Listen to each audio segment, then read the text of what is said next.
Yotox anti-moustique mooy aar mag ak ndaw ci bépp matu-matu yoo am na booy piis ci rido yére ak moustiquaire ak booy diw ci yaram. Val d'Afrique moo leen di may seen journal de la santé. dal leen ak jàmm bu ñu moytuwul di xuus ci ndoxu taw yi nga xam ne dafa jaxasoog ndoxu foos yi dinañuy faral di am ay taab ci tànk yi champignon wala yeneen feebaru der lu ñu war a mën a moytu la bu ñu sukkandikoo ci docteur Adi Hakim di dermatologue ñu teewlu waxtaan gi mu sekk ak Mame Diarra Da Silva. mélange ndoxu foos ak ndoxu taw bi mun na indi ay feebar yu premier ci feebar yi mooy ay taab wala ay góom ci tànk yi.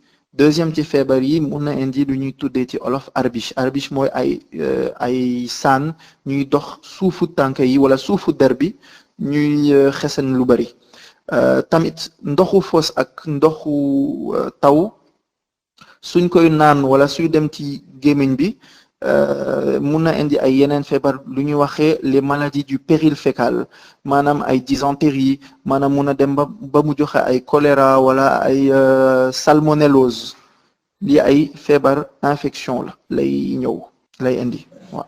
léegi boo demee ba am nag jafe-jafe yooyu ci wàllu wér-gu-yaram lan nga war a def. alors suy nekk ay taab wala ay góom dañuy war a dem ci benn dermatologue wala médecin généraliste dermatologue bi su lay gisee mun na la def ay soins locaux maanaam ay pansement wala ay soins pour ñu dindi infection yi mu soog la jox ay antibiotiques 7 jours wala 10 jours léegi suy nekk ay arbiche ay antiparasitaire maanaam ay genre comme garabu saan la ñuy joxe diggante 1 jour ba 3 jours dépendant ci feebar bi naka lay demee. mbokk déglukat yi fii la ñu yem ak yéen ñu yendoog jàmm.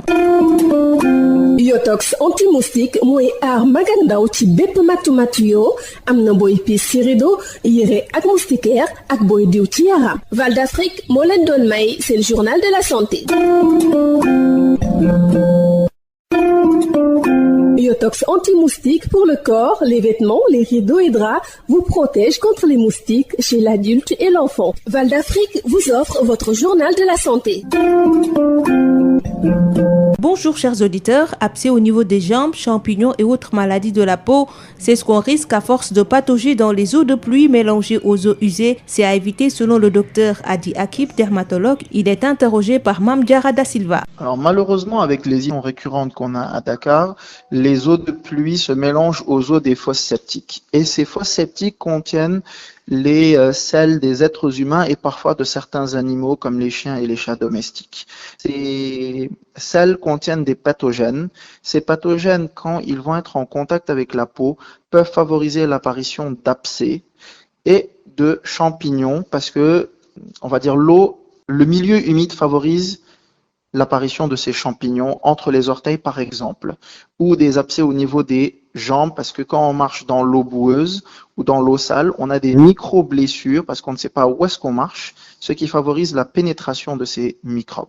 Alors, une fois qu'on est affecté par tout ça, que faut-il faire? Alors, une fois qu'on est affecté par cela, idéalement, il faudrait aller voir un médecin généraliste ou un dermatologue pour savoir quel est le meilleur traitement à adopter. S'il s'agit de simples abcès, le plus souvent une antibiothérapie de 7 à 10 jours est efficace, ou bien parfois on peut avoir l'apparition de ce qu'on appelle des larvas migrans cutanés. Les larvas migrans, c'est ce qu'on appelle typiquement en wolof l'arbiche ou arbiche. Ce sont des genres de petits vers de terre qui sont sous la peau et qui sont le plus souvent retrouvés après le contact de selles de chiens ou de chats infectés. Et dans ce cas-là, c'est des antiparasitaires pour une durée de 3 jours environ qu'il faut utiliser pour traiter ces pathologies. C'est tout pour aujourd'hui. Merci de nous avoir suivis. Yotox anti-moustique pour le corps, les vêtements, les rideaux et draps vous protège contre les moustiques chez l'adulte et l'enfant. Val d'Afrique vous a offert votre journal de la santé.